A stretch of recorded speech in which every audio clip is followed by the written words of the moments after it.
Je vous invite et on est très content de vous avoir chez nous pour cette conférence. Je vous en prie. Voilà. Merci beaucoup, Yann. Aujourd'hui, donc, comme annoncé, je vais parler de l'Amétectos amétectone, mais c'est un travail en cours et je ne suis pas totalement satisfait de la version que je vais vous présenter aujourd'hui. J'ai essayé de l'améliorer de façon importante. Euh, ce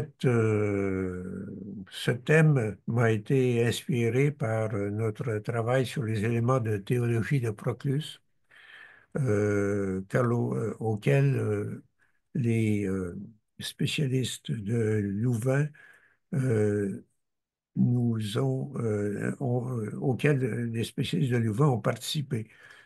Carlo Steil nous propose un texte révisé des éléments de théologie.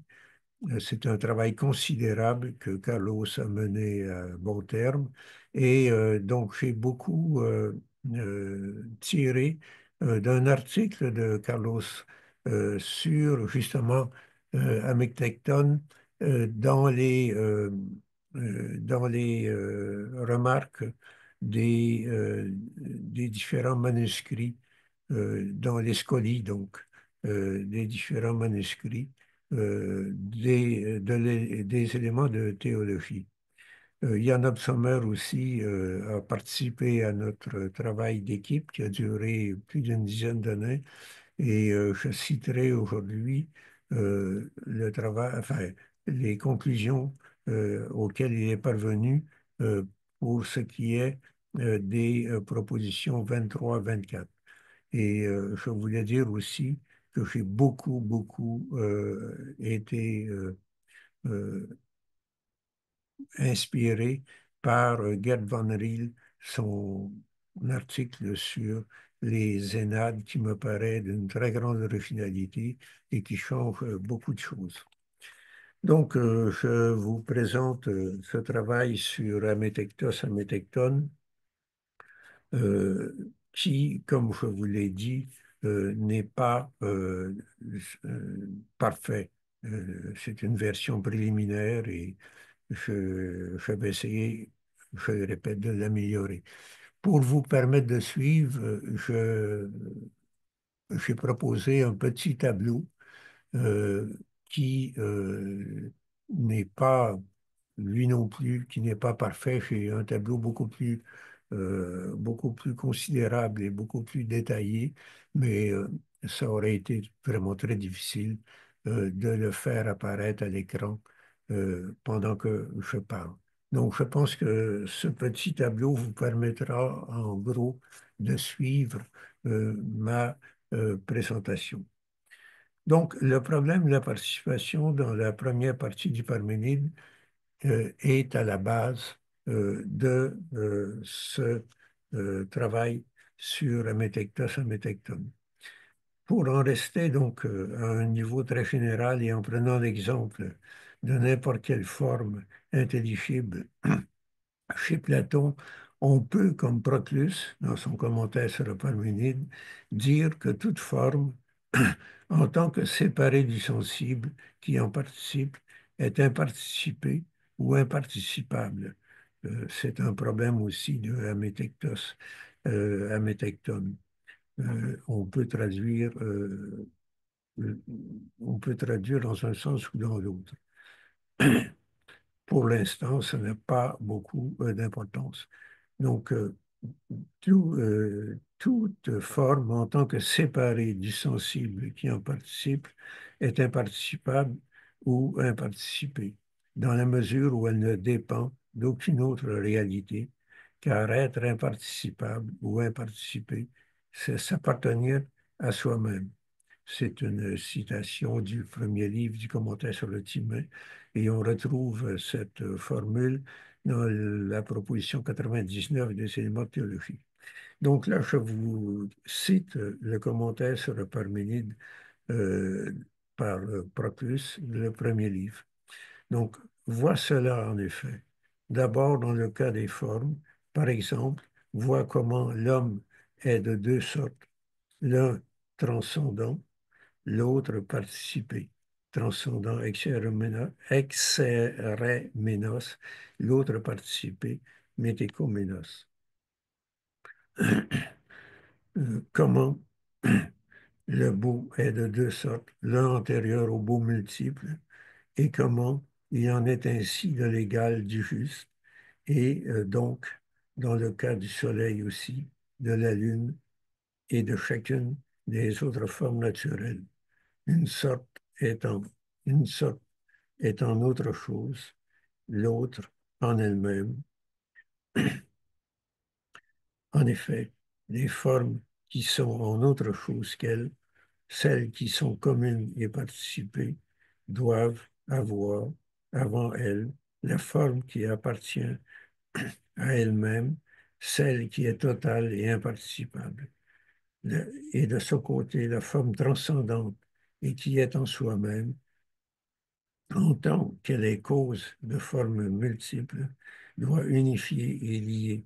Or, le lien des formes multiples, c'est le caractère commun qui est en elles, et c'est pour cela qu'autre est l'homme en soi, autre l'homme qui est dans les hommes particuliers, et le premier est éternel, tandis que le second est sous un certain rapport mortel et sous un autre non mortel, et le premier est intelligible, l'autre sensible. Donc, ça, c'est qu'écrit Parménide, Proclus dans son commentaire sur le Parménide. Platon aurait pu souscrire à cet exposé qui, comme vous le voyez, fait référence à la première partie du Parménide de Platon. Platon aurait pu souscrire à cet exposé, même s'il n'utilise pas l'adjectif verbal imparticipable qui qualifie la forme intelligible, et même s'il n'admet pas que la forme se retrouve dans la matière. La série d'opposés, intelligible, sensible, transcendant, participé, un multiple, antérieur au multiple, dans le multiple, en elle-même, en autre chose, totale, commune, imparticipable, participé, cause qui unifie et lie le multiple, éternel, euh, éternel, mortel, décrit bien la discussion menée dans la première partie du Parménide de Platon. Mais comme on le constate dans la première partie du Parménide, et comme y insiste Aristote dans sa critique des formes, on ne trouve dans les dialogues aucun indice permettant de rendre compte du lien qu'une forme intelligible entretient avec les individus sensibles qui en participent et dont elle est la cause. Exemple. C'est là un problème, et à mon avis, c'est le problème essentiel de la philosophie platonicienne. C'est là un problème que pendant près d'un millénaire, les platoniciens vont tenter de résoudre. Et dans le cas des néoplatoniciens, en multipliant les niveaux dans un système dont l'expression la plus complète se trouve chez Proclus, qui, sur ce point, s'inspire de Platon, de Platin avec la doctrine des logoi et de Chamblic, comme on le verra. Pour Plotin, la forme se trouve dans l'intellect intelligible. Proclus remet en cause l'unité de l'intellect plotinien en distinguant entre intelligible et intellectif, entre lesquels, comme on le verra, il établit une hiérarchie. Mais il retrouve cette unité au niveau de l'âme qui provient de l'intellect intelligible et plus précisément au niveau de la nature, laquelle introduit quantité et qualité dans la matière pour produire les corps. C'est la position de Plotin. C'est probablement à ce point de doctrine que s'attaque Proclus, qui soutient que la nature n'est pas imparticipable. Et c'est quelque chose qui est vraiment très intéressant qu'on retrouve dans le commentaire sur le Timée, dans le premier livre, page 298. Car dans le Timée, elle est seulement cause accessoire, la cause principal étant le démiurge. Euh, pour les stoïciens, Chrysippe notamment, et les stoïciens en général, confondent participer et imparticipable, car ils situent l'action du logos qui organise la matière dans le monde sensible. Chez Plotin, l'imparticipable, le terme ne s'y trouve pas, bien évidemment, correspond à la forme intelligible, unique, autonome, séparée et engendrant ce qui en est participé. L'imparticipable préexiste au participé qui correspond à l'imparticipable en tant qu'il est immanent et non plus séparé. Et le participé préexiste au participant qu'organise le participé. C'est probablement Chambly qui a le premier construit cette triade, donc imparticipable, participé, participant, qui a produit cette triade. Euh, En ce qui concerne Chamblic, on doit se reporter aux commentaires sur le Timée, fragment 54 d'Ellen. L'imparticipable a pour fonction de donner une solution aux apories de la participation formulée déjà dans le Parménide de Platon, et en particulier à la question de savoir comment une forme peut être présente en tant qu'entière dans le multiple sans se diviser, c'est-à-dire sans créer un écart avec elle-même. Donc, je ne sais pas si vous le voyez, mais je veux dire, cette question de l'imparticipable constitue, à mon avis, l'objection fondamentale qu'on peut faire à la doctrine platonicienne des formes. Et donc, je vais essayer de vous expliquer comment Proclus construit un système qui devrait permettre de résoudre ce paradoxe. Donc, une définition, j'essaie de définir l'imparticipable. Cette tentative de définition du participable se trouve dans les propositions 23 et 24 des éléments de théologie que Jan Sommer a traduit et commenté. Et donc, je m'inspire de Jan à ce niveau-là. Dans la proposition 23 des éléments de théologie, Proclus rappelle ce paradoxe qui est aussi celui de la forme platonicienne. L'imparticipable est séparé de ce qui en participe, dont cependant il est la cause. Et c'est ça le fond du problème.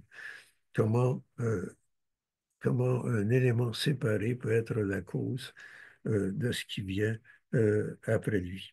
De ce fait, les propriétés qui sont les siennes se retrouvent de façon immanente en tant que participé dans le participant.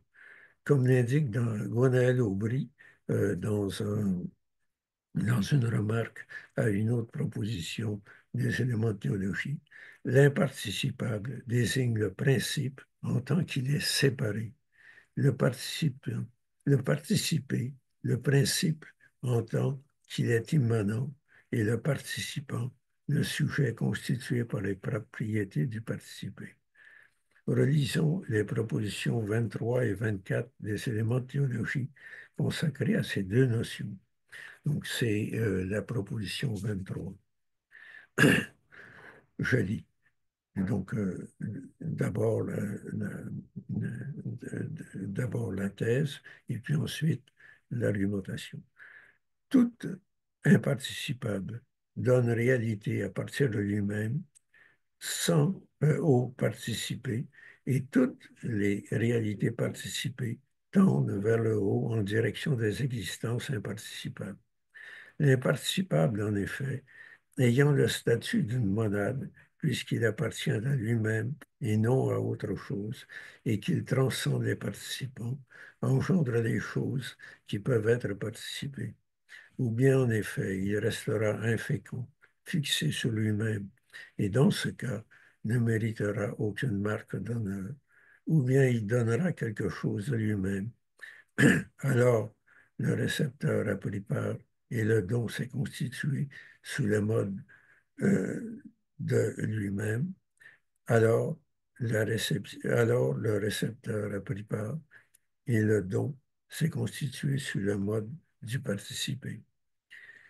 Tout participer, du fait qu'il appartient à quelque chose par quoi il est participé, vient après ce qui est présent à toute chose, semblablement, et qui les remplit toutes à partir de lui-même. Car ce qui est dans une chose n'est pas dans les autres, mais ce qui est présent à toutes choses de façon identique, afin de les éliminer tous. Tout n'est pas dans une seule chose, mais est antérieur à tout. En effet, ou bien il est en toute chose, ou bien il est en une seule d'entre elles, ou bien il est antérieur à tout.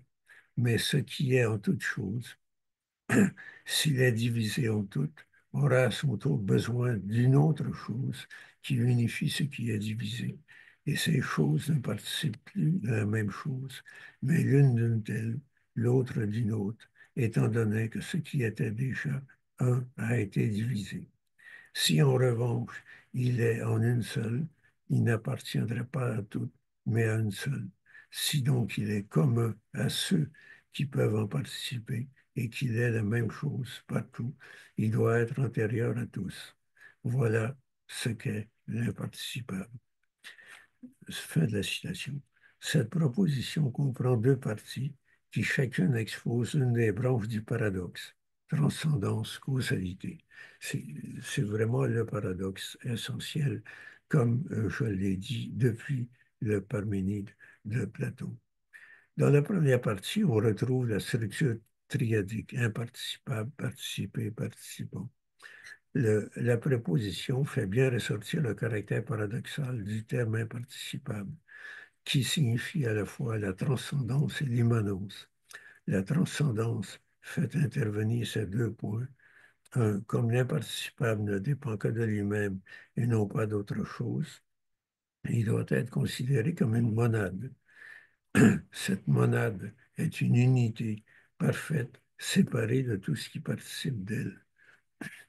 Mais cette monade n'est pas isolée, car elle est commune à tout ce qui peut être participé d'elle et qu'elle engendre à partir d'elle-même. À tous les niveaux du réel se trouve une unité à la fois séparée de tout ce qui suit et qui dépend de tout ce qui précède. Il s'agit là d'un processus de participation généralisée qui se déploie dans une hiérarchie. Donc, ça, c'est une autre caractéristique du néoplatonisme.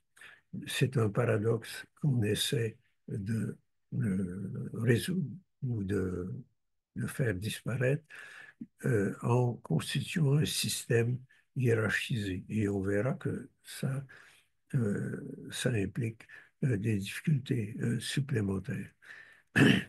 Donc, il s'agit d'un processus de participation généralisée qui se déploie dans une hiérarchie où l'imparticipable précède le participé et où tout dépend de l'un bien évoqué dans la première hypothèse du Parménide. Quoi qu'il en soit, l'imparticipable n'est nulle part et en fait, il est partout. La seconde partie de la proposition 23 affronte le problème de la participation comme causalité. L'imparticipable ne dépend d'aucune cause, car il est cause. Ou bien l'imparticipable se retrouve dans une seule chose ou dans toutes, mais il ne peut se retrouver dans une seule chose, car dans ce cas, il resterait isolé et stérile. Mais s'il se retrouve dans toute chose, encore faut-il déterminer de quelle façon. Si c'est de façon différenciée, qui se retrouve en chaque chose, alors l'imparticipable ne sera plus une monade. Première difficulté. Et il faudra une autre forme qui regroupera toutes ces participés. Donc on retrouve là l'argument du troisième homme dans le Parménide. Il ne reste donc qu'une solution. Si donc il est commun à ceux qui peuvent en participer et qu'il est la même chose partout, il doit être antérieur à tous. Ce postulat s'applique à l'ensemble du système au niveau de l'intelligible. L'imparticipable préexiste au participé, qui préexiste au participant et permet leur venue à l'aide. Tout porte à croire que, d'un point de vue logique, le participé peut être considéré comme la classe à laquelle appartiennent les participants dans son cible. Le participé et le participant ne reçoivent pas toutes les propriétés de l'imparticipable. On y reviendra plus tard.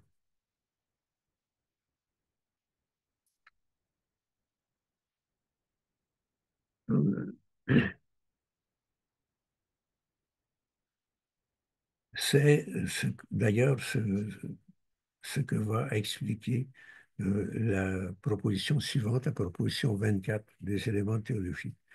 Tout participant est inférieur au participé et le participé est inférieur à l'imparticipable. Le participant, en effet, c'est une citation de cette proposition des éléments de théologie, la proposition 24.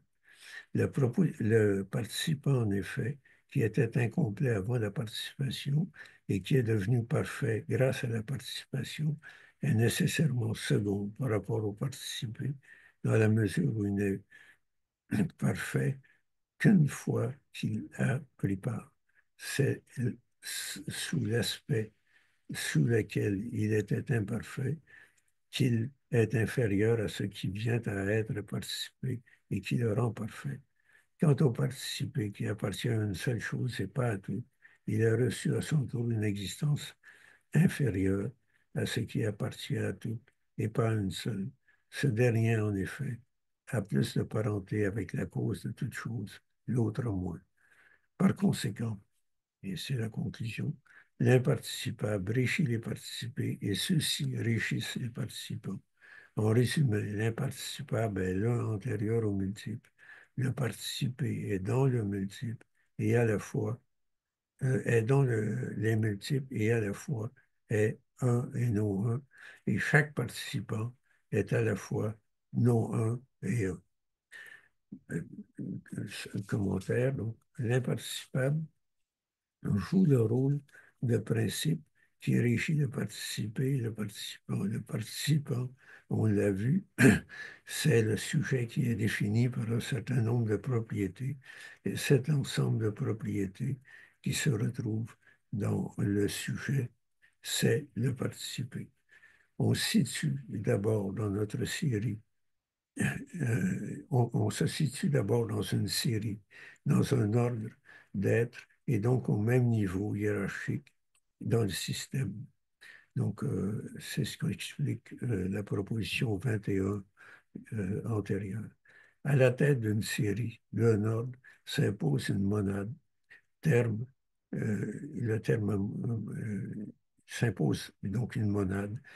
Le terme monade procluse ainsi sur l'unicité du premier terme d'un ordre d'une série.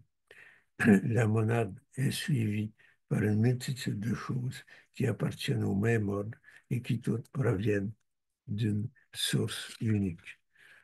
Euh, la chose paraît simple, exprimée de cette façon, mais on verra que ce n'est pas le cas. Mais il faut prendre en compte l'ensemble du système métaphysique de Proclus et expliquer la structure interne des différentes classes d'êtres et comment une application plus générale de ces rapports permet également de comprendre la hiérarchie entre les différentes classes d'êtres. Les choses se compliquent alors. Pour chaque série, le principe est imparticipable et donc inengendré. Mais en tant qu'il dépend d'un principe qui lui est supérieur, ce principe est, est participé. Donc, comme vous le voyez, la difficulté qu'on qu'on notait dans le Parménide se complique euh, chez les néoplatoniciens en fonction du système hiérarchique qu'il fabrique. Le commentaire de Proclus sur la Parménide, et plus précisément son exégèse de la seconde hypothèse, reste essentiel pour comprendre le déploiement de ce système. Dans cette seconde hypothèse, toutes les négations de la première hypothèse sont reprises sous un mode négatif,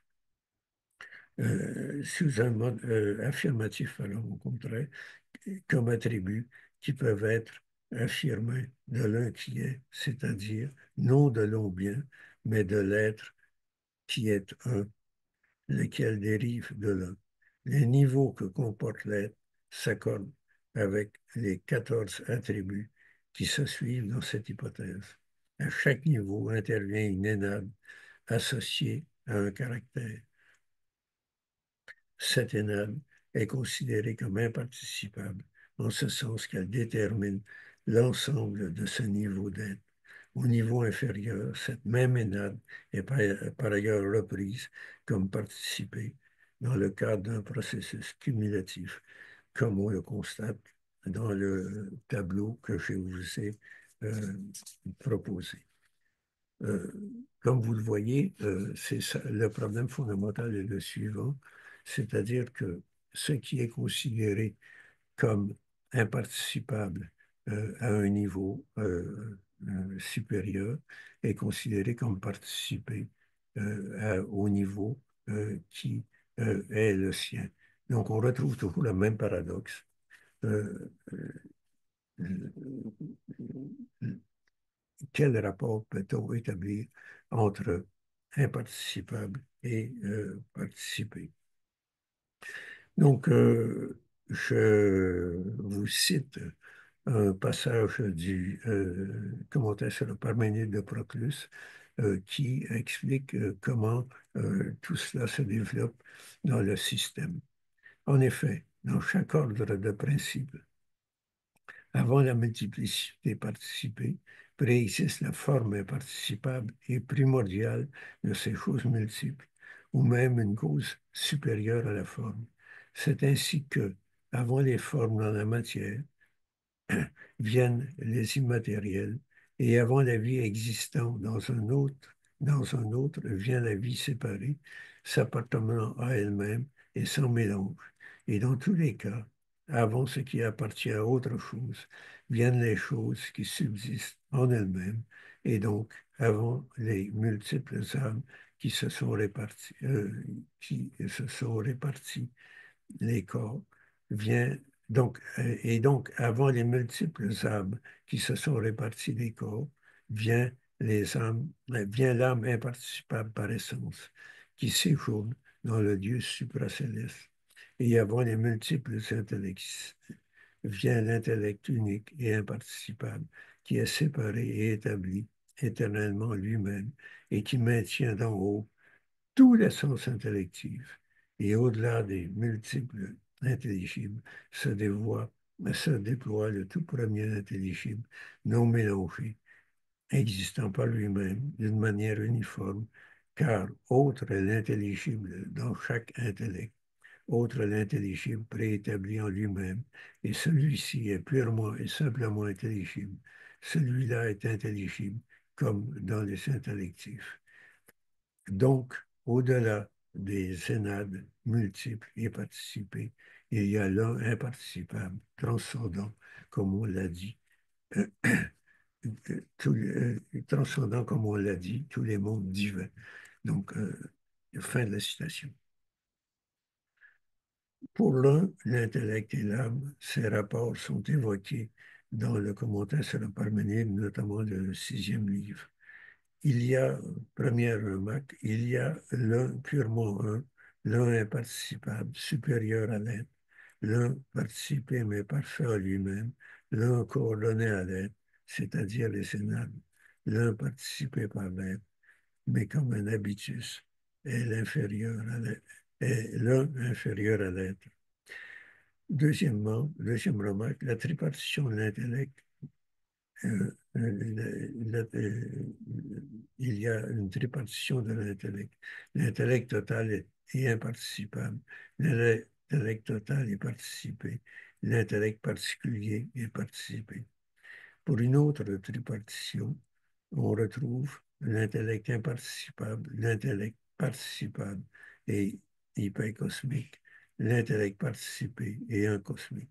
Et troisième remarque, on retrouve aussi une tripartition de l'âme, l'âme imparticipable, l'âme participée, mais séparée de ceux qui en participent, l'âme participée et inséparable de ceux qui en participent.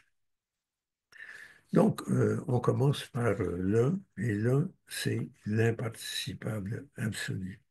Le point de départ de tout le système est l'un bien auquel est consacré le deuxième livre de la théologie platonicienne et le commentaire à la première hypothèse du Parménide. L'un totalement imparticipable, décrit dans la première hypothèse du Parménide et dont tout vient, c'est le premier principe que rien ne précède. Mais c'est une citation de Proclus, mais il y a d'un côté l'un participé par le multiple, de l'autre l'un imparticipable qui est l'un absolu et rien d'autre.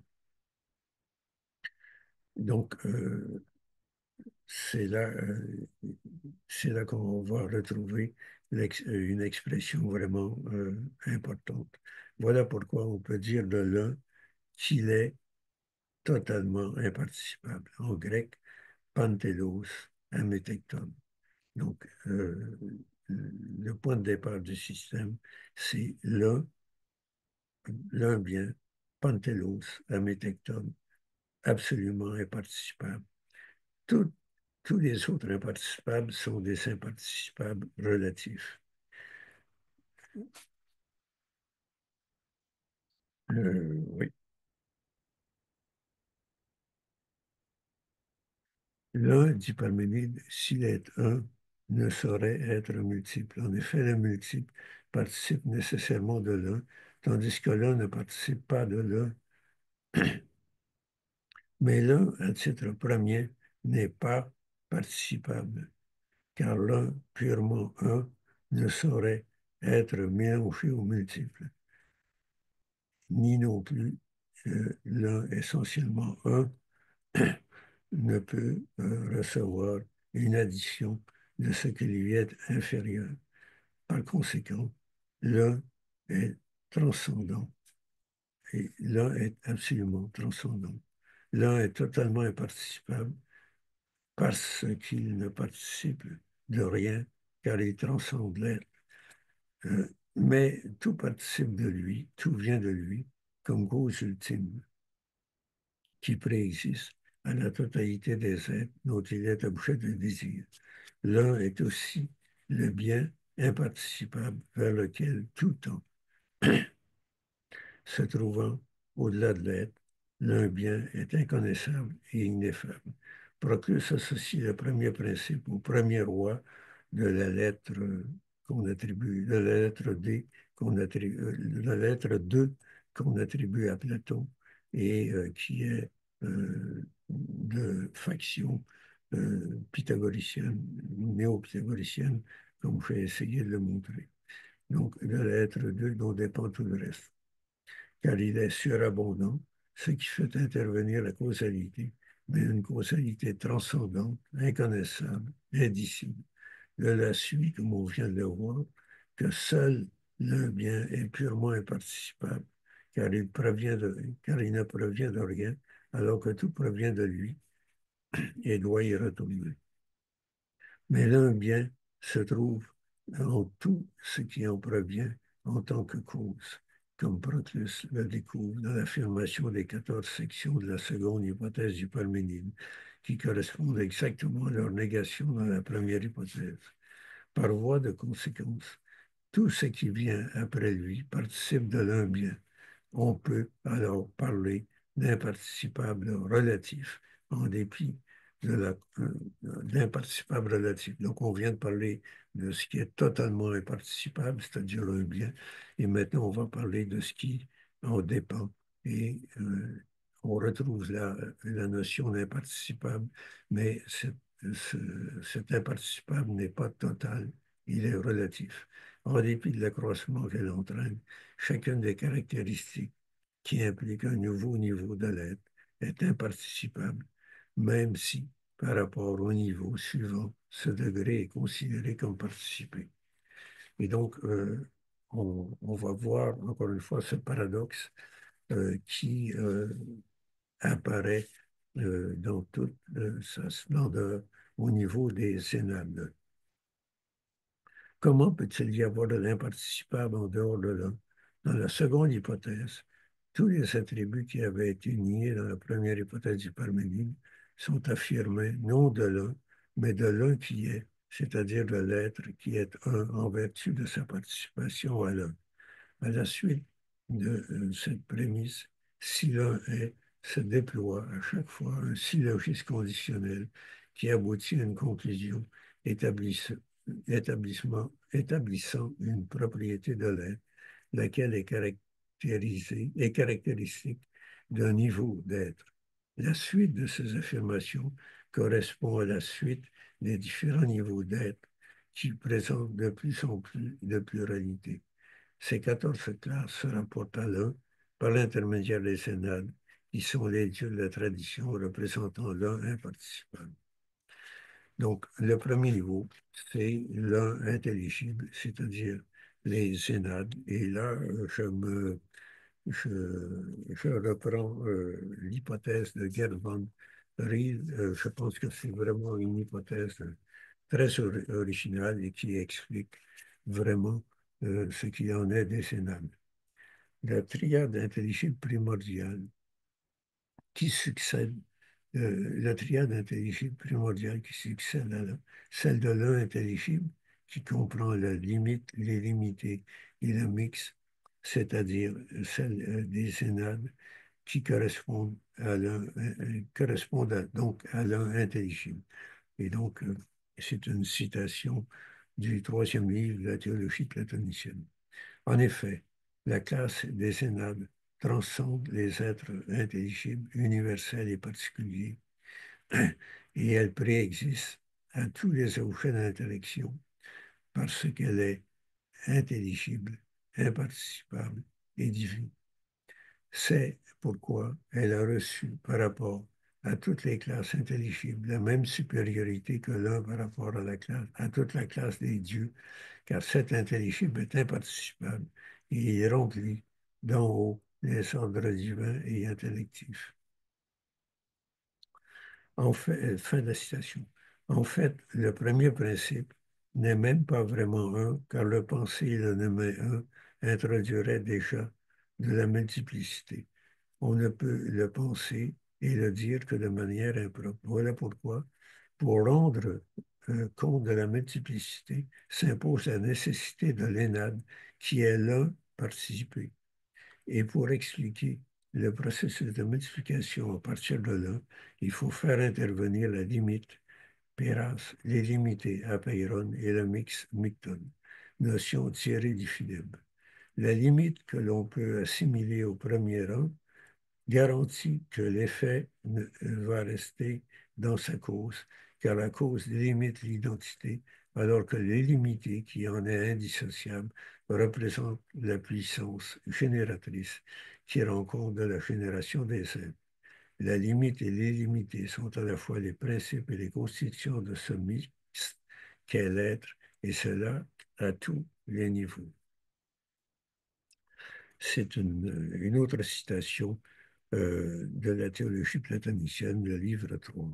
C'est donc le Dieu tout premier et unitaire qui est appelé par Socrate Dieu, sans autre qualification pour la raison que chacun des dieux secondaires est participé par l'être et possède l'être en dépendance d'autre chose, tandis que le tout premier, seul, étant transcendant tous les êtres, est Dieu parce qu'il est uniquement défini par son caractère indicible, unitaire et suressentiel. Mais ce sont le limitant et l'illimité dans les êtres qui révèlent cette cause inconnaissable et imparticipable. Le limitant est en cause de la divinité stable, uniforme et qui maintient l'univers, tandis que l'illimité est le point de départ de la série qui peut procéder vers tous les êtres et se multiplier, bref, de toute la série génératrice. Fin de la citation. Suivant l'interprétation du Parménide par Proclus, c'est la seconde hypothèse qui décrit positivement les 14 niveaux où une forme d'unité, une énade, se combine avec une certaine classe d'êtres par l'intermédiaire d'un attribut ou d'un couple d'attributs. Ce sont donc des instances de l'un, ce sont donc des instances de l'un, l'énade des énades, C'est comme ça qu'on peut définir l'un aussi. L'un est l'énade et des énades qui s'additionnent à chaque niveau. De plus, on est amené à penser que les énades ne constituent pas un niveau de réalité séparé entre l'un et au-dessus de l'intelligible intellect, mais qu'à partir de ce niveau, les énades se déploient tout le long de la chaîne des êtres. Ça, c'est vraiment quelque chose de très, très important.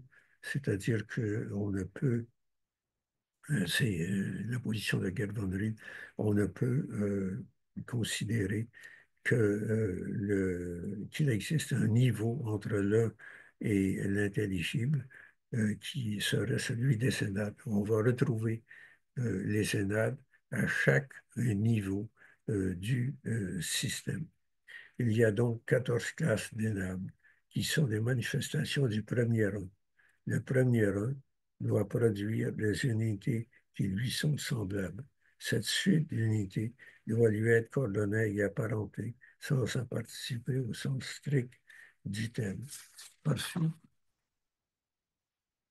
par suite les énades sont à la fois imparticipables dans la mesure où elles confèrent l'unité à chaque niveau de l'être, mais participées puisque c'est à partir de là et non à partir d'elles-mêmes,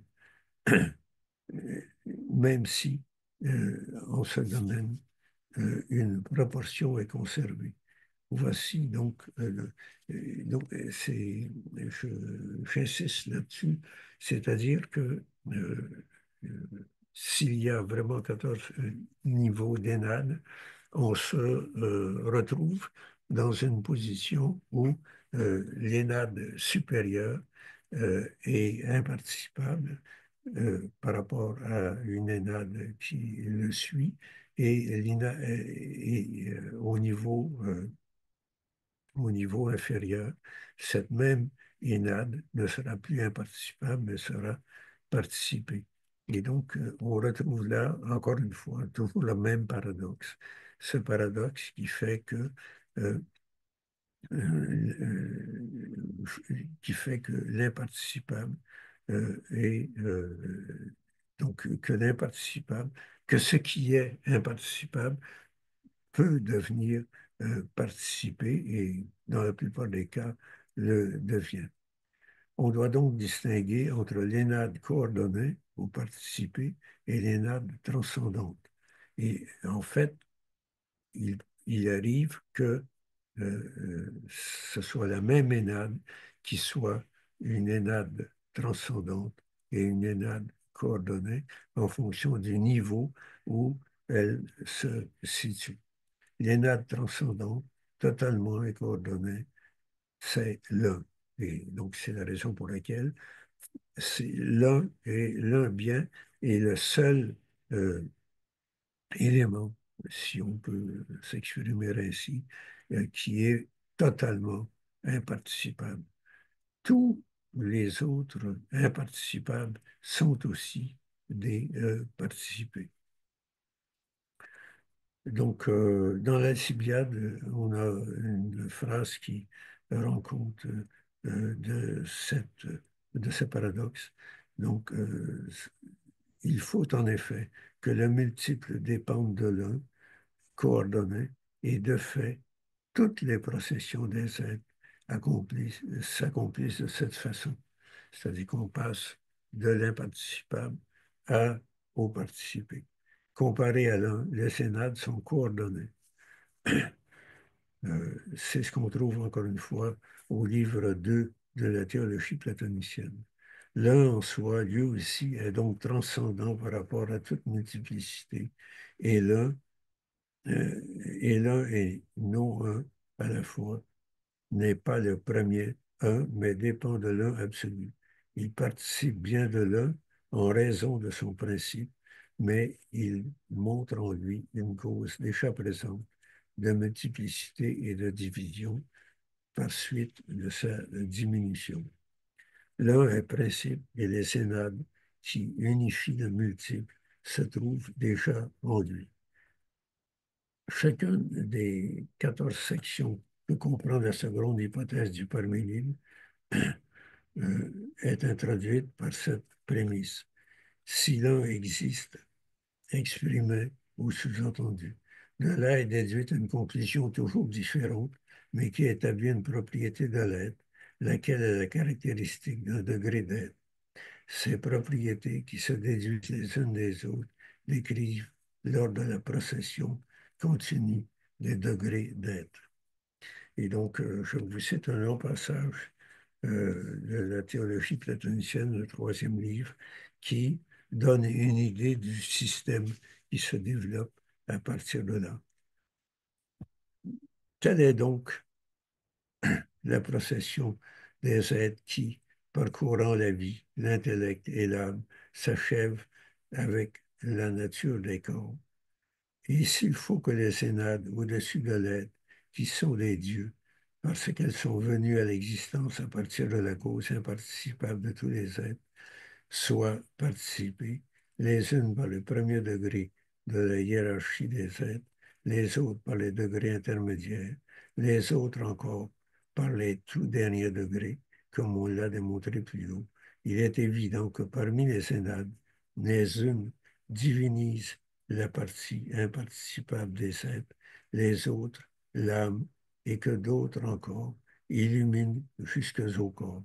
Et ce ne sont pas seulement les corps qui participent des toutes dernières synades, mais aussi l'âme, l'intellect, la vie et l'être.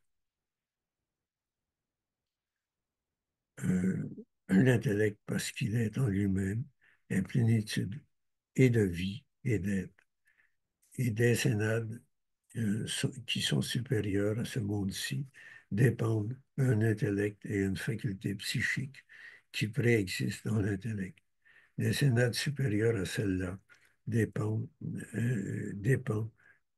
un intellect intellectif et imparticipable. Les sénats qui sont encore au-delà, une vie toute première et imparticipable. Enfin, des sénats plus élevés dépend l'être tout entier, lui-même, le plus divin des êtres. C'est pourquoi Parménide, lui aussi, prenant pour point de départ l'un qui est produit à partir de là toute la hiérarchie des dieux. Donc on voit comment le système se déploie en fonction précisément de la succession des sénats, de la procession des sénats à partir de là. Et donc, c'est, à mon avis, la preuve la plus évidente euh, qui euh, justifie l'interprétation de Gerd van Rijn. À chaque niveau d'être, une nouvelle caractéristique est donc qualifiée d'imparticipable car elle détermine tout ce niveau d'être, mais par la suite, dans les ordres subséquents, elle est considérée comme participée. De ce fait, chaque énade présente deux aspects, chacun chaque énade, oui, chacune est définie en propre par chacune des 14 caractéristiques affirmées dans la seconde hypothèse. Mais, euh, mais toutes, euh, toutes les sénades constituent une totalité, étant identiques les unes avec les autres et avec l'un. Ça aussi, c'est vraiment très particulier. Donc, toutes les sénades constituent une totalité, car elles sont identiques les unes avec les autres et avec l'un. Dans le monde intelligible, toutes les formes participent les unes des autres, ce qui n'est pas le cas pour les sénades qui, en tant qu'une, sont identiques les unes avec les autres. Dès lors, on aboutit à cette définition de l'énade suivant que donne Gert van Rijn dans son article qui est publié dans All from One. Donc, après l'intelligible vient l'être intelligible. Donc, on a eu l'un qui est le totalement imparticipable. Ensuite, on a les sénades qui sont à la fois participables et participés. Et donc, après on retrouve l'être intelligible. Donc l'être intelligible, le qui est un imparticipable, bien évidemment, qui vient de cet imparticipable total qu'est là. C'est l'être un qui transcende la multiplicité des êtres. Et donc, une citation du commentaire sur le Parménide du premier livre. Alors, le vulgaire se trouvera découvrir avec admiration l'argument de Parménide, lequel enseigne que l'un qui est transcendant, pour la raison que cet un, euh, euh, que cet un participable tire son existence de l'imparticipable, et cet un coordonné du transcendant. Donc, on retrouve cette idée donc, que l'être intelligible est imparticipable, mais qu'en tant qu'il dépend de l'un, il est participé. On trouve une présentation d'ensemble de cet enseignement dans le commentaire sur le Parménide. Comme on vient de le voir, le crédit de cette doctrine est attribué à Parménide, suivi par Zénon. La triade de l'être intelligible est le point de départ de l'engendrement de tout le reste. Donc, c'est encore une fois une citation du troisième livre de la théologie platonicienne. Mais si les êtres participés existent, il faut dans tous les cas que les causes imparticipables préexistent, comme on l'a démontré plus haut, en vertu de la similitude des êtres par rapport à l'un. Par conséquent, l'être est imparticipable à titre premier. La vie participée, la première de l'être, mais elle est imparticipable parce qu'elle transcende l'intellect. L'intellect est sans doute rempli de l'être et de la vie, mais il est imparticipable par les âmes et par ce qui vient après lui. Et ainsi l'intellect préside sur l'âme parce qu'il fait rayonner sur elle une participation à la vie et à l'être, et par conséquent, le tout dernier dans la hiérarchie des êtres est celui auquel les corps sont rattachés, les corps célestes directement, les corps subliminaires avec l'adjonction d'éléments matériels. La triade de l'être intelligible comprend trois triades, celle de l'être, de la vie et de l'intellect. Une citation, encore une fois, du troisième livre de la théologie platonicienne. Après cette triade, celle des énades, l'imitant et l'imité mélange, qui est venue la première à l'existence à partir de l'un et qui reste unie à l'un, célébrons une deuxième triade qui procède à partir de celle-là et qui est constituée par des termes analogues à ceux de la précédente. En effet, il faut que dans cette triade aussi, l'être soit participant et l'un participé, et que l'un, à titre second, soit générateur de l'être à titre second, car dans tous les cas, la divinité participée fait exister en relation avec elle le participant. Ainsi, non seulement les âmes universelles ensemble avec leur cause, font exister les corps, mais aussi les âmes particulières ensemble avec les dieux engendrent les êtres irrationnels, les âmes irrationnelles, et donc à plus forte raison, les dieux ensemble avec l'homme. Fin de la citation.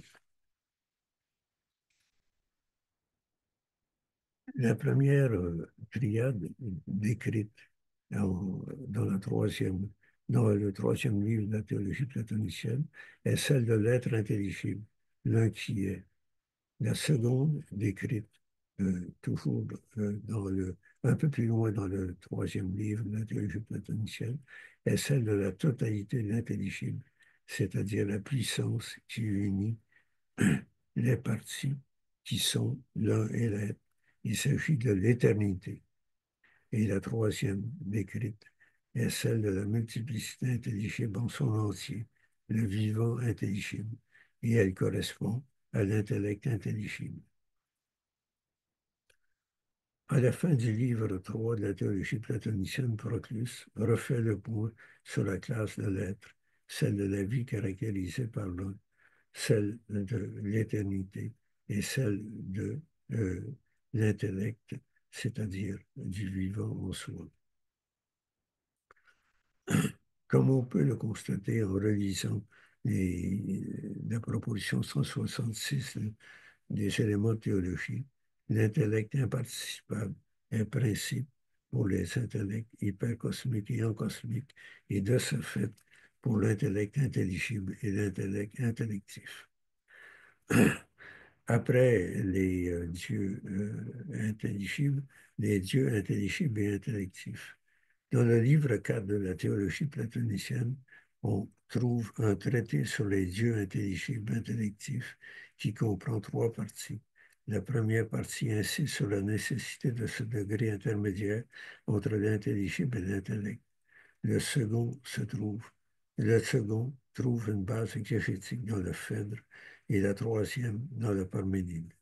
Les dieux intelligibles et intellectifs, qui comprennent aussi trois triades, se présentent comme cet intermédiaire indispensable entre les dieux intelligibles et les dieux intellectifs.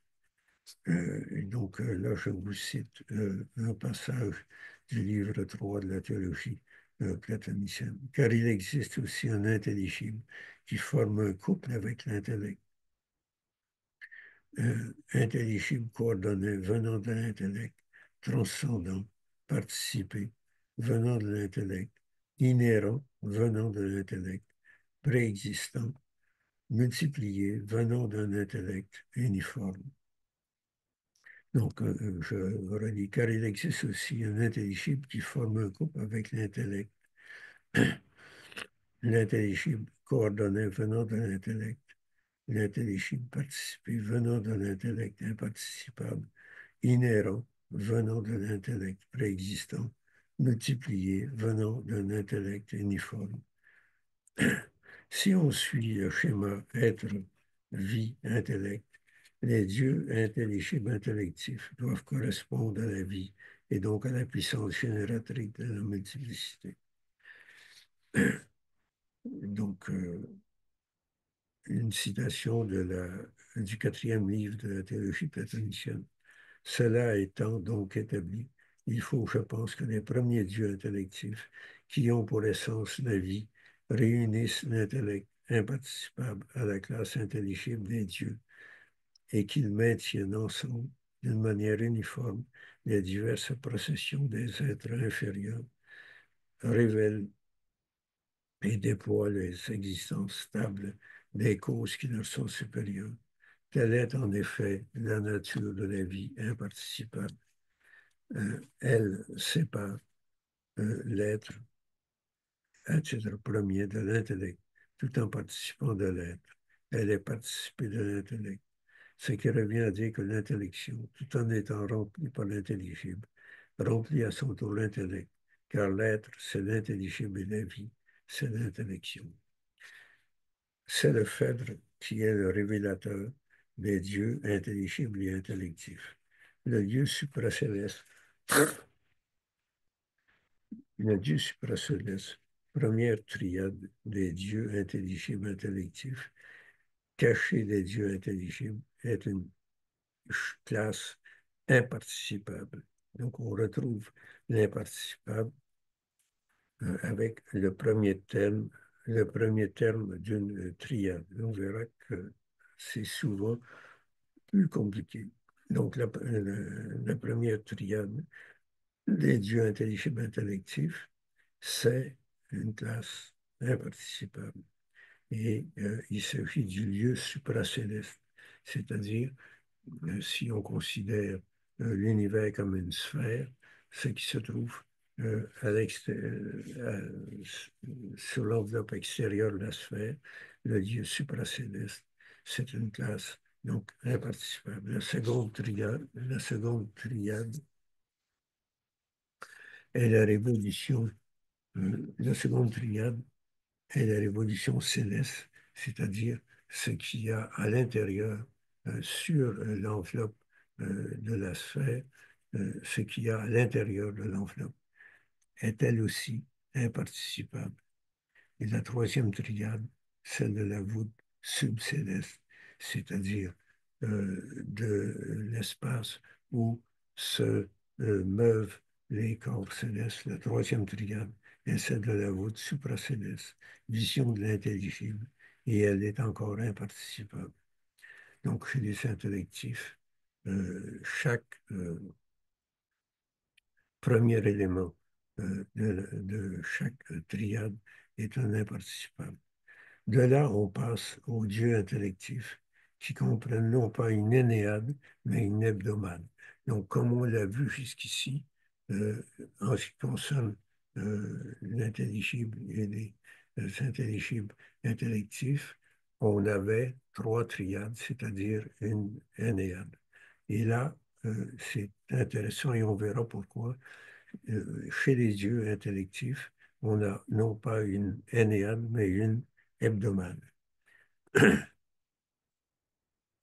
Donc il y a continuité entre l'intellectif, dont parle le cinquième livre de la théologie platonicienne, et les degrés qui lui sont supérieurs. De l'un et des sénades leur vient l'unité, des intelligibles, l'être, et notamment l'intellect imparticipable et divin, et des intelligibles intellectifs vient la vie imparticipable. Et eux-mêmes produisent la multiplicité des êtres sans sortir de leur transcendance. Donc c'est un court texte du cinquième livre de la théologie platonicienne. Et puisque les dieux intelligibles engendrent toutes choses d'une manière stable et que les dieux intelligibles intellectifs qui font briller la vie imparticipée fournissent à tous les êtres la cause directrice de la procession et qu'enfin les dieux intellectifs gouvernent l'univers par la conversion. La première triade des intellectifs est celle de Chronos, Rhea et Zeus. Chronos est ainsi décrit. Euh, c'est un court passage du cinquième livre de la théologie platonicienne. Puis donc, ce Dieu est le chef de toute la vie intellective et que tout intellect, tant l'imparticipable que le participable, procède de ce Dieu comme de sa cause, il appartient à ce très grand Dieu de faire aussi paître les âmes et de les nourrir. Donc, on a là euh, euh, une référence euh, au, au, au mythe du politique et à l'âge de Chronos, où Chronos euh, donnait leur nourriture à tous les êtres humains aussi bien que animaux, que les humains aussi bien que les animaux. Donc, puis vient Rhea, l'épouse de Chronos, et la mère de Zeus, qui représente la vie et qui est évoquée en des termes qui ne laissent aucun doute sur sa qualité d'imparticipable. Puisque la cause stable et unifiée de tous les intellects, ou leur monade principale, c'est-à-dire Chronos, demeure en elle-même, qu'elle fait venir toute la multiplicité intellective et de nouveau l'enroule sur elle-même, qu'elle garde dans son sein ses productions et ses causes, et les productions, ses productions et les causes de l'univers qui proviennent d'elle-même, et qu'après la division, elle ramène pour ainsi dire vers leur principe les êtres divisés, et qu'enfin, elle a reçu sous le mode paternel la suprême royauté dans les intellects. Rhea, qui donne la vie, a procédé au deuxième rang à partir de son propre principe. Elle a reçu le don maternel parmi tous les mondes paternels et elle produit avant les autres dieux le démiurge universel, c'est-à-dire Zeus, et la garde inflexible des dieux, les courettes. En effet, cette déesse est le centre intermédiaire de la puissance génératrice qui est en Chronos. Elle incite les causes demeurant en lui à engendrer l'univers et fait venir au jour d'une manière distincte toutes les classes de Dieu.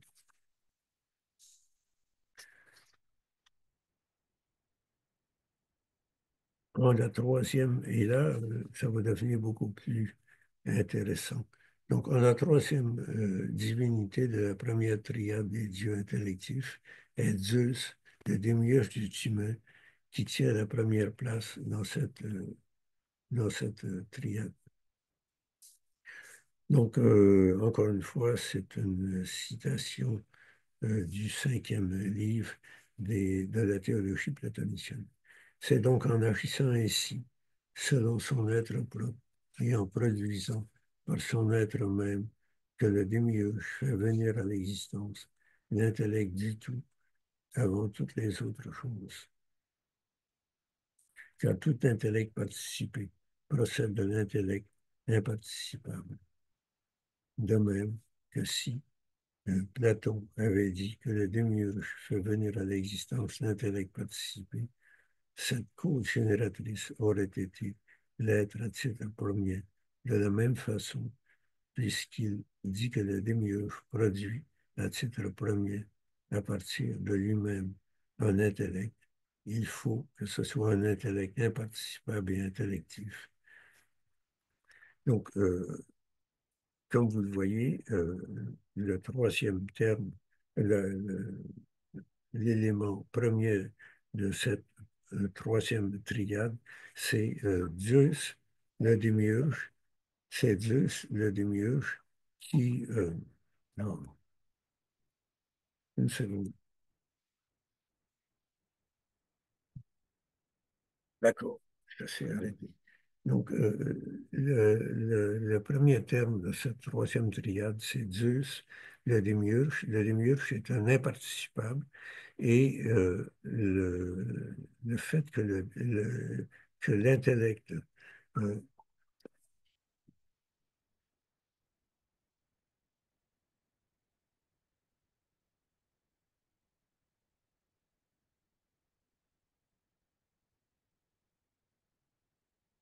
pardon, euh, donc l'intellect, le démiurge est un intellect imparticipable.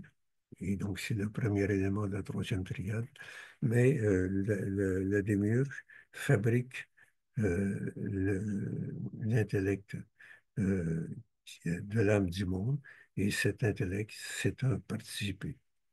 Donc, le caractère imparticipable du démiurge est rappelé très souvent chez Proclus. Le démiurge n'est pas là, mais parce qu'il est bon, le démiurge participe au bien.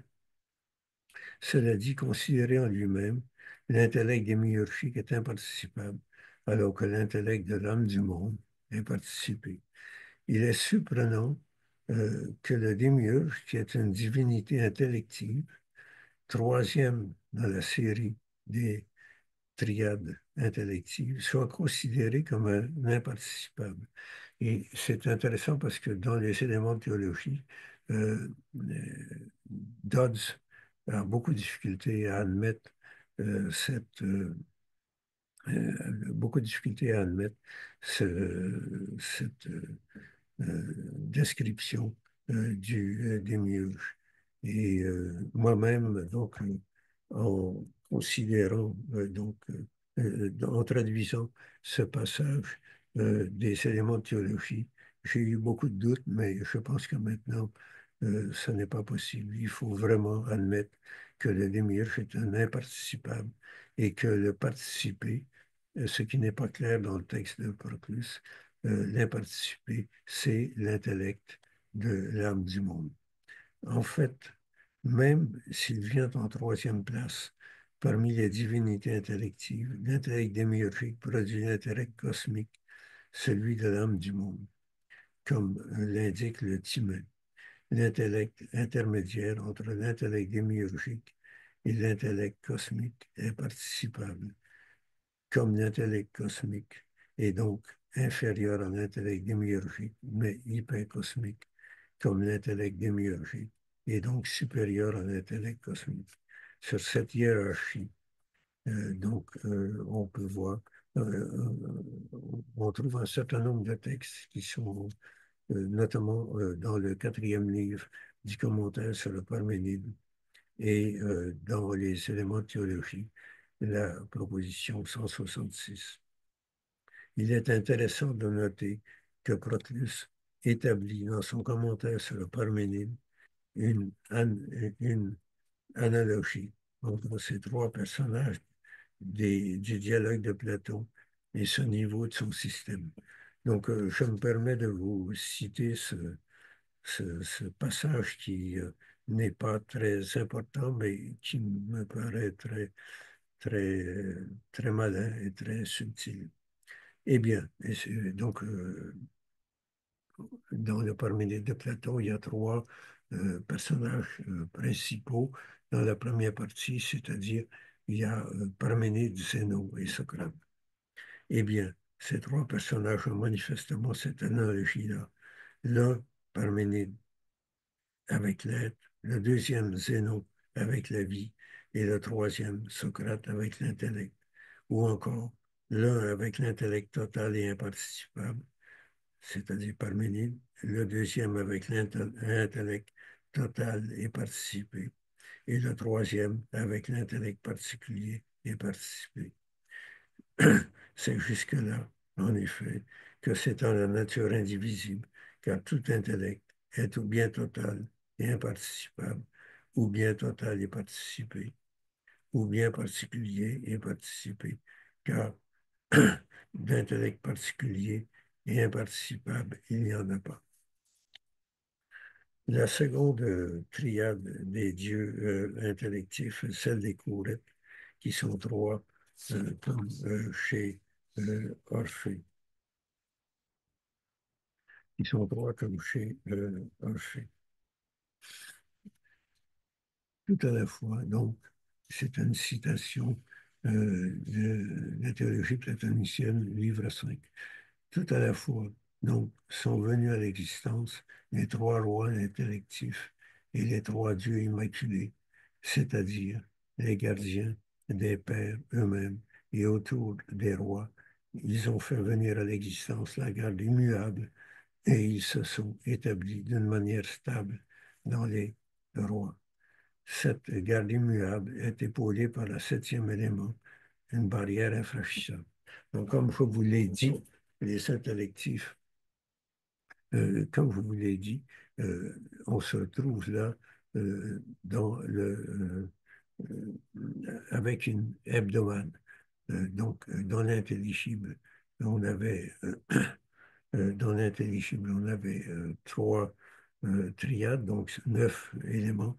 Et là, on se retrouve avec euh, deux triades, c'est-à-dire 6 plus un qui est le septième élément. Donc, c'est une hebdomade.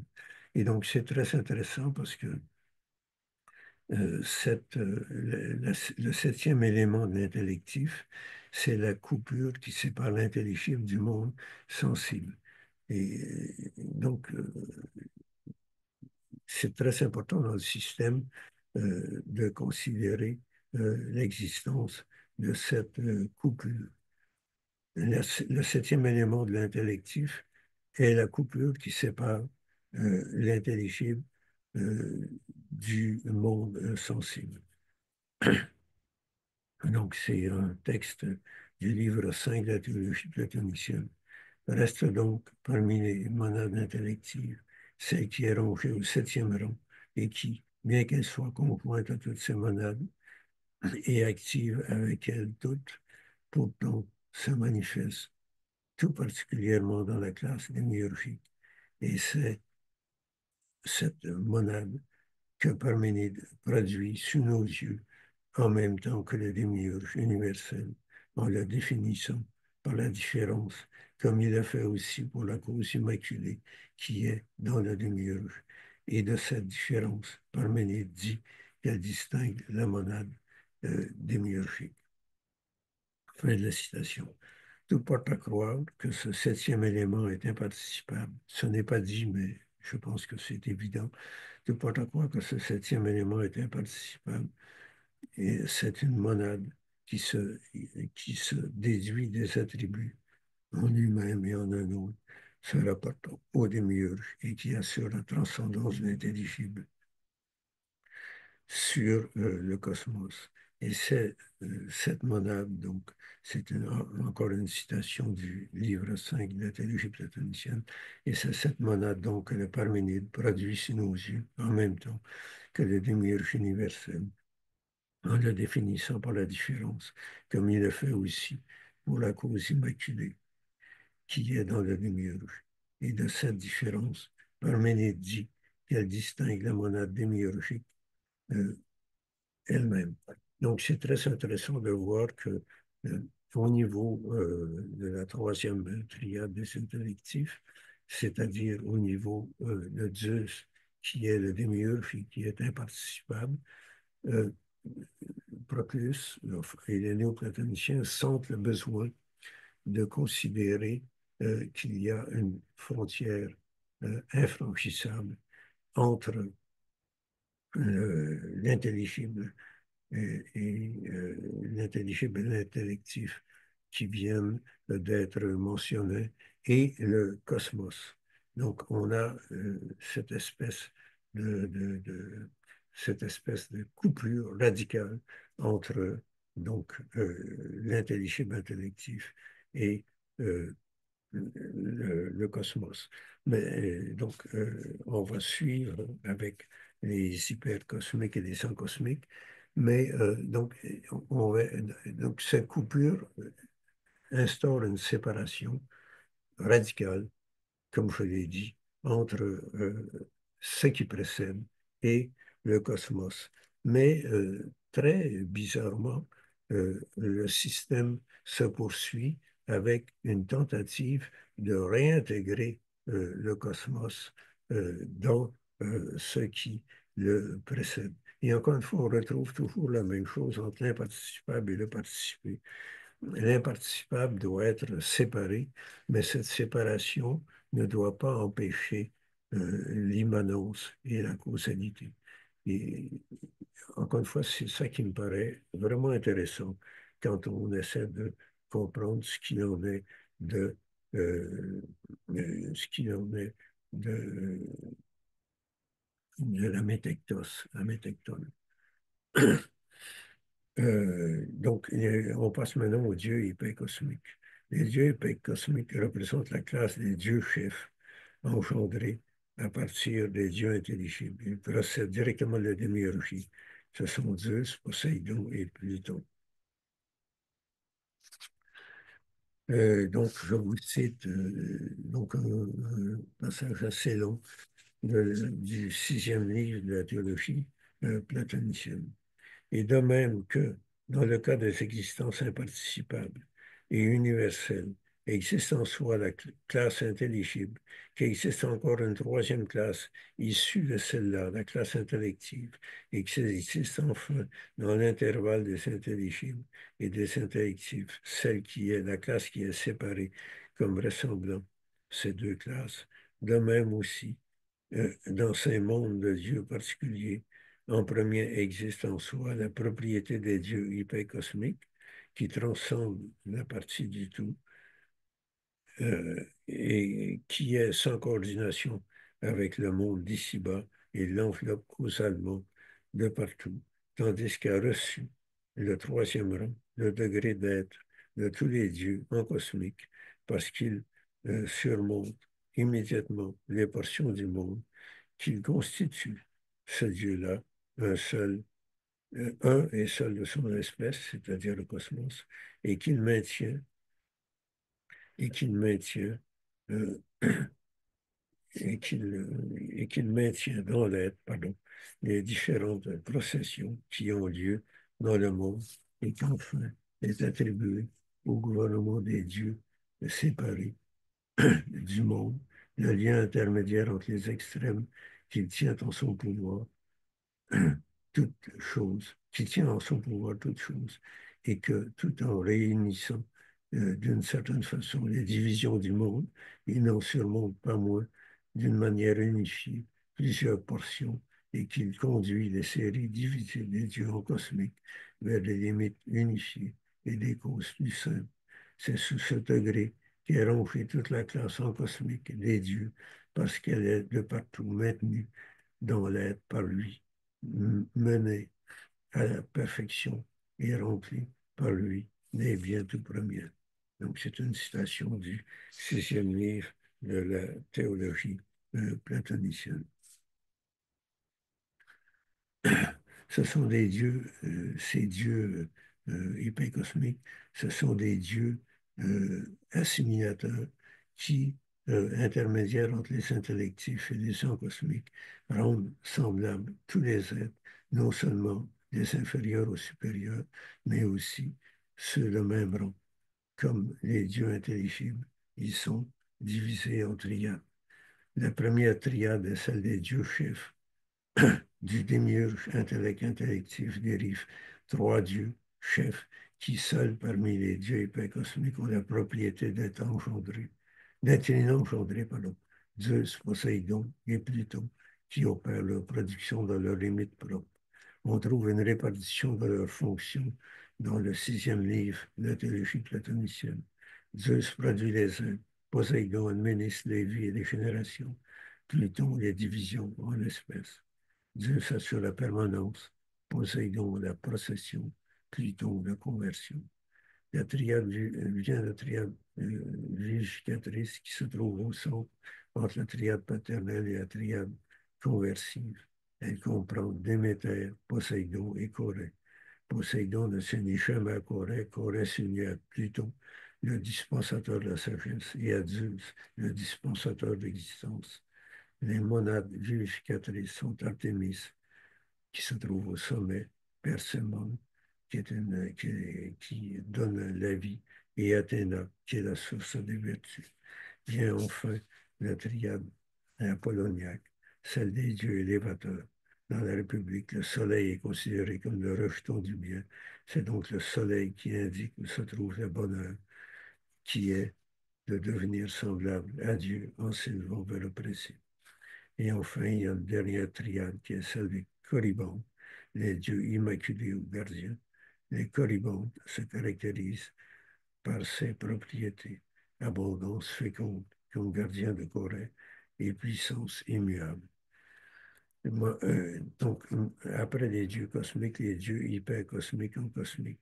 Les dieux hypercosmiques en cosmique, ce sont les dieux séparés du monde qui ne sont pas pourvus de ceinture, c'est-à-dire euh, ils correspondent aux révolutions des astres fixes et des planètes, mais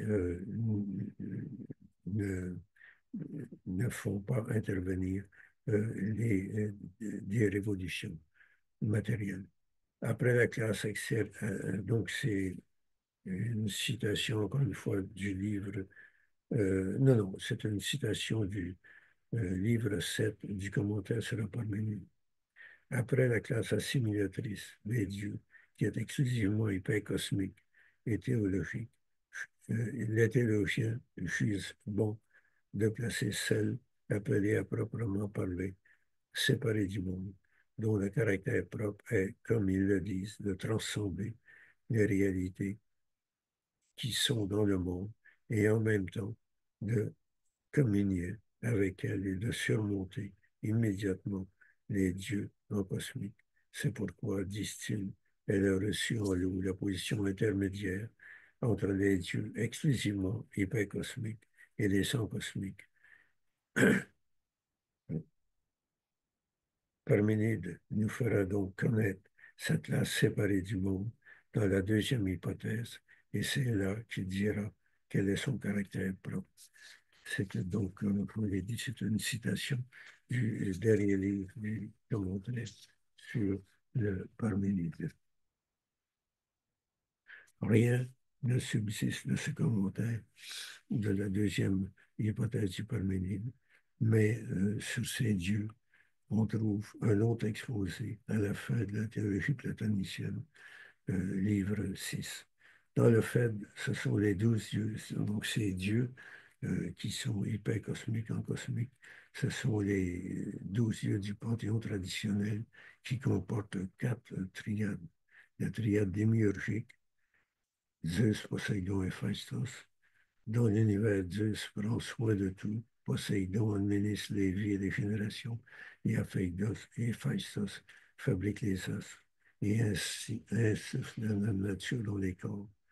La deuxième triade, c'est la triade gardienne et immuable, euh, qui est constituée euh, d'Héra, qui maintient les êtres identiques, d'Athéna, qui garde les vies inflexibles, et d'Arès, qui fait vriller la force dans les natures corporelles.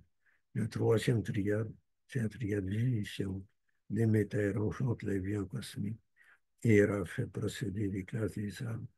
Et Artémis perfectionne la nature. Et enfin, la triade élévatrice. Hermès dispense la philosophie. Aphrodite est cause d'inspiration amoureuse. Et Apollon dirige toutes choses par l'art des muses. Donc on retrouve cette, cette, euh, cette présentation dans les différentes folies dans le Phèdre. Dans la République, donc, on associe ces, euh, on associe ces divinités au parc Lachesis, Cloton et euh, Atropos. Les dieux hypercosmiques en cosmique, on passe aux dieux cosmiques, et c'est là qu'on va retrouver la question de l'âme. Les dieux en cosmique, ce sont les dieux célestes, les astres fixes et les planètes. Ils sont participés et non imparticipables. Donc, c'est intéressant de voir que euh, l'imparticipable, euh, l'imparticipable, donc, ne correspond pas à ces âmes.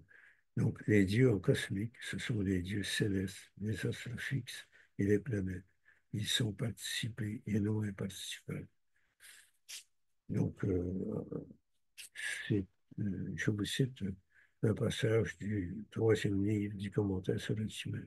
Or, si en va ainsi, il faut dire que l'expression Dieu des dieux s'applique à tous les dieux en cosmique, puisqu'il y a en eux une sorte d'entrelacement, les dieux invisibles et visibles, car ils sont participés. D'une façon générale, puisque ces deux classes sont créées par le démiurge, celle des supercosmiques et celle des encosmiques, et que les uns sont imparticipés, les autres participés, si le démiurge s'était adressé présentement aux dieux hypercosmiques, il leur eût dit seulement Dieu, car ils sont imparticipés, séparés, invisibles. Mais puisque le discours s'adresse aux dieux cosmiques, il les appelle dieux des dieux, en tant qu'ils sont participés par d'autres dieux visibles. Dans cette expression sont donc compris aussi les démons, car eux aussi sont dieux en vertu de leur place tout près des dieux, puisqu'ils participent invisiblement à la propriété des dieux. Donc, comme je vous l'ai dit, c'est au troisième livre du commentaire Timon. Donc, il est intéressant de noter que la visibilité est un empêchement à l'imparticipable. L'âme hypercosmique, maintenant. Le domaine de l'âme, ici, le domaine de l'âme vient s'insérer dans le déroulement du système. Par conséquent, après l'un premier, il y a les synapses. Après l'intellect premier, les intellects. Après l'âme première, les âmes. Et après la nature totale, la multiple nature. De là suit qu'à l'ordre des âmes, il appartient d'avoir son origine dans une seule âme, la première, de descendre vers la multiplicité d'âmes et de faire remonter la multiplicité à cette âme unique. Ce que confirme la proposition 109 des éléments de théologie. Donc, je vous lis une partie de cette proposition. Tout intellect particulier participe à l'énade première et supra-intellective à travers à la fois l'intellect total et l'intellect particulier, et l'énéade à travers à la fois l'intellect total et l'énéade particulière qui lui est coordonnée. Toute âme particulière participe à l'intellect total à travers à la fois l'âme totale et l'intellect particulier. Toute nature corporelle participe à l'âme totale à travers, à la fois, la nature totale et une âme particulière. Or, cette âme hypercosmique est imparticipable et c'est vraiment la seule âme qui est imparticipable. Toutes les autres sont participées. Et donc, c'est une citation des éléments de théologie, la proposition 106. En effet, l'intellect imparticipable régit la multiplicité des intellects, puisqu'il y a une existence première.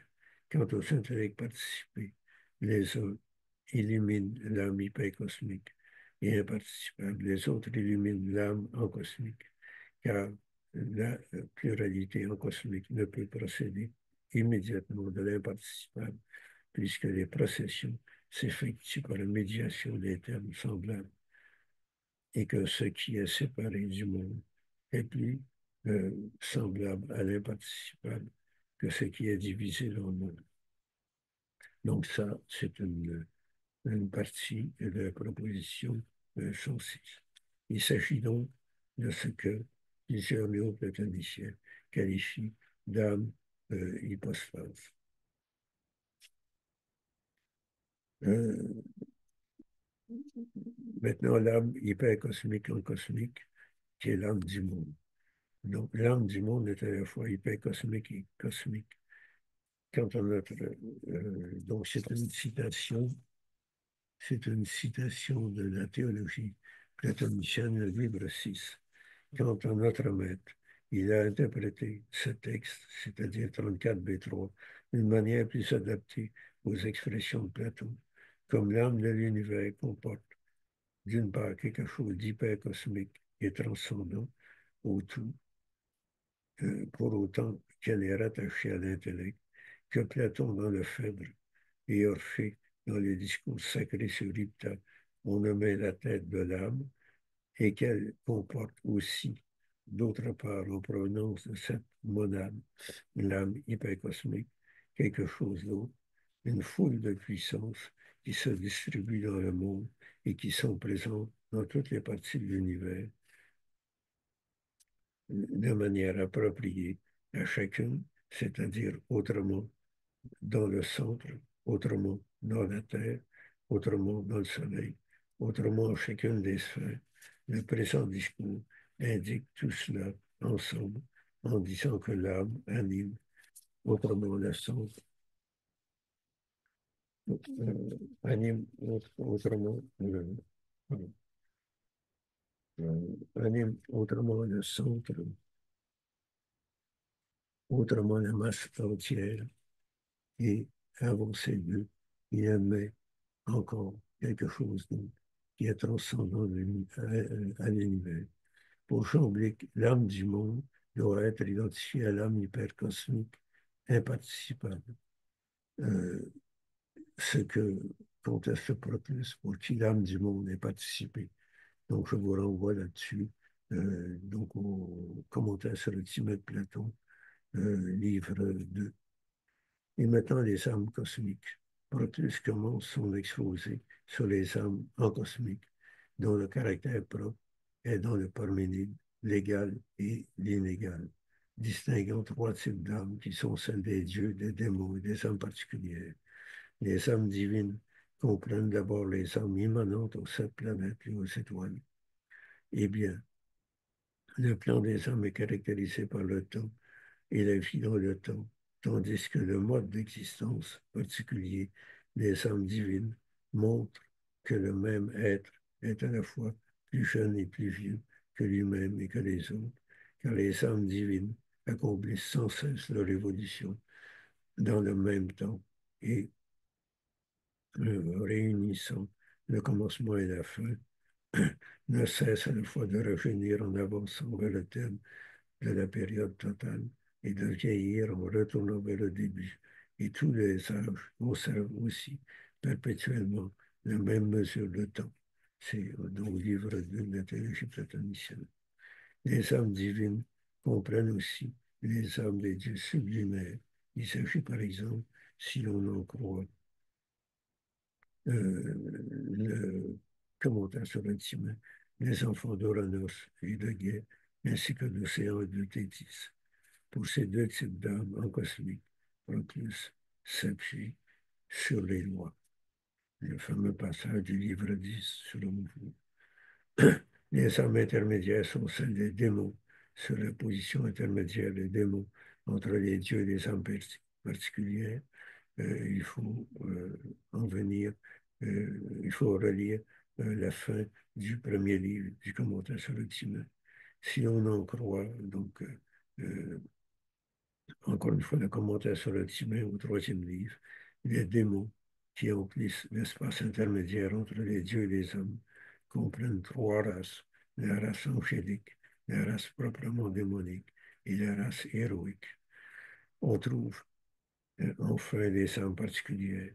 Les âmes particulières, ce sont les nôtres. Donc, c'est au troisième livre du commentaire sur le Timon. Enfin, les âmes qui passent de l'intelligence à l'inintelligence sont les âmes particulières, parmi lesquelles on trouve les âmes, des hommes et des bêtes. Dans le commentaire au Timon, Proclus établit ainsi la différence des âmes particulières par rapport aux autres âmes. Elles sont plus divisées que celles qui les précèdent, et au lieu de demeurer là-haut, elles descendent dans la Génésis. Et tout naturellement, il n'y a rien sur les corps et la matière dans les éléments de biologie. Mais en ce qui concerne cette dernière partie des éléments de biologie sur les âmes, il faut donc faire une différence entre l'âme hypercosmique, euh, qui est imparticipable, et donc qui est imparticipable et qui, me semble-t-il, pourrait être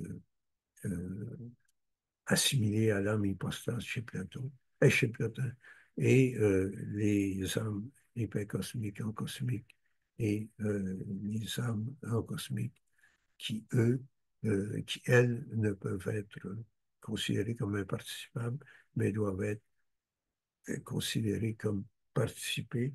Et me semble-t-il, tout ça s'explique par le fait que les âmes euh, hypercosmiques ou cosmiques, celles des astres et des planètes, et les âmes des hommes et des animaux sont toujours liées à un corps, et que cette visibilité qui est la leur, dans la mesure où ils sont liés à un corps, les rend incapables d'être considérés comme imparticipables. Donc, je vous remercie. Je sais que ça n'a pas dû être très facile, mais je pense que euh, cette notion d'imparticipable qui dénonce un paradoxe fondamental dans la théorie platonicienne vaut la peine d'être considérée dans toute son ampleur. Donc, merci beaucoup.